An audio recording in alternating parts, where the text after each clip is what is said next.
Step back for a moment and picture a typical British classroom in the mid-1970s.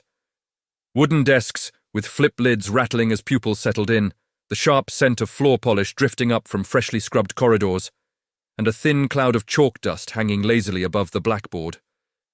Then came the sound everyone recognized, the firm, echoing footsteps of a teacher who carried absolute authority. One raised eyebrow could silence a room. One command could shift the entire mood of the day. What still surprises many people now is just how routine some of the rules were.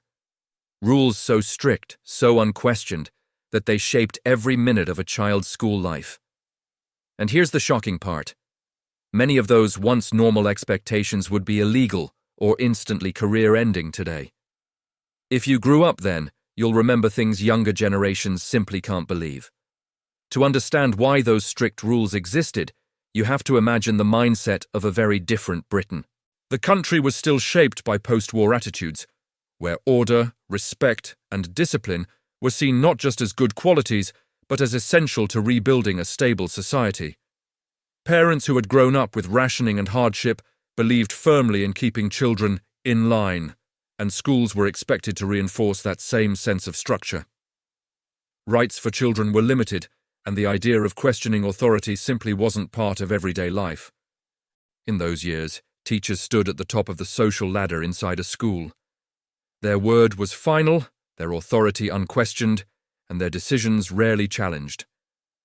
If a child misbehaved, parents almost always supported the teacher, sometimes even adding another punishment at home. This culture shaped everything, including the acceptance of corporal punishment, which remained legal in state schools until 1986 and in Scotland until 1987. The cane, the strap, and the slipper weren't shocking.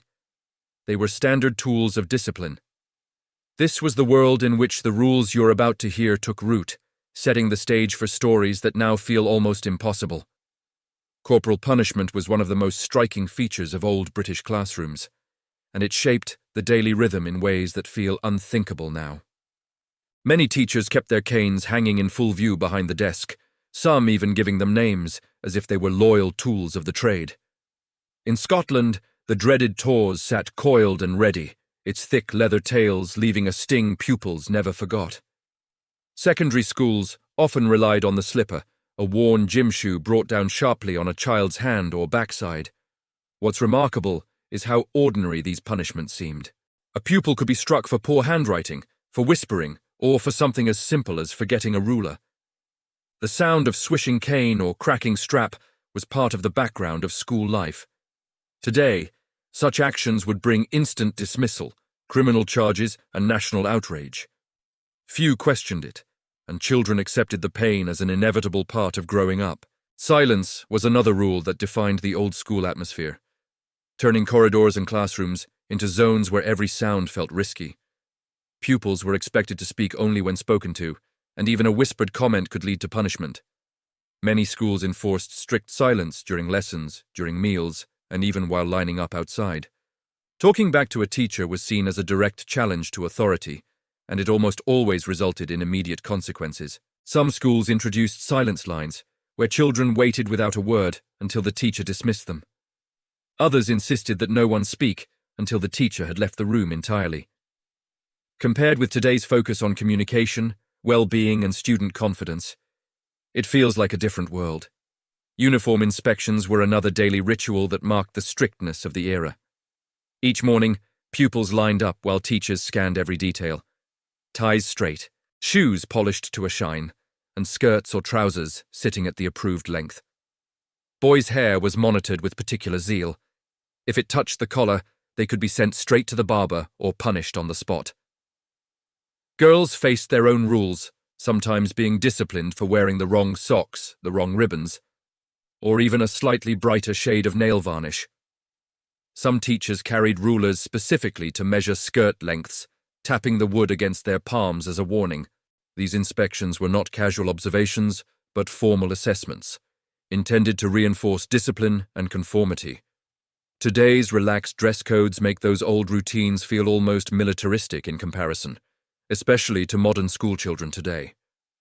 Public humiliation was another accepted form of discipline, woven into the fabric of school life in ways that now feel harsh and deeply uncomfortable.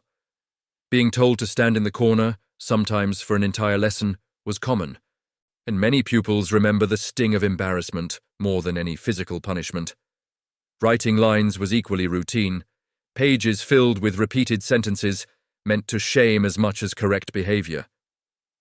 Teachers could tear up a child's work in front of the whole class, scattering the pieces like a warning to everyone else. Some pupils were forced to read aloud after failing a test, their mistakes echoing through the room while classmates snickered or stared. Back then, emotional welfare received little consideration, and feelings were rarely discussed. Today, such tactics would be condemned as harmful, unprofessional, and entirely unacceptable in any school. Looking back, it's remarkable how those old rules shaped the people we eventually became. In many ways, they forged resilience, the kind that helped us cope with life's harder edges long before adulthood arrived. We learned to be tough, quiet, and respectful, sometimes too much so, and to read a room with the instincts of someone who'd spent years watching a teacher's expression for the slightest change. There was discipline, certainly, but also a strange kind of humor that grew out of shared experiences. Even now, decades later, people still swap stories of canings, silence lines, and humiliation with a mix of disbelief and laughter. Yet beneath the nostalgia lies a thread of complexity. Some remember those days fondly, insisting, "It didn't do us any harm," while others carry memories that feel heavier, filled with fear or anxiety that lingered long after school ended. For every funny tale about forgotten homework or a strict headmaster, there's someone who recalls the knot in their stomach as they walked into assembly.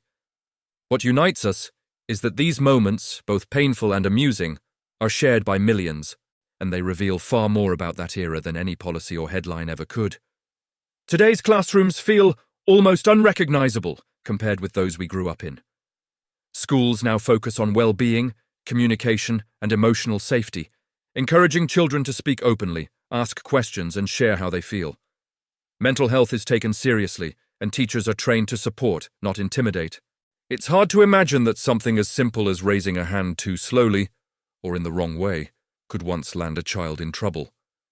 The shift from fear to feedback marks one of the biggest cultural changes in British education. Yet while the rules have changed, the memories remain.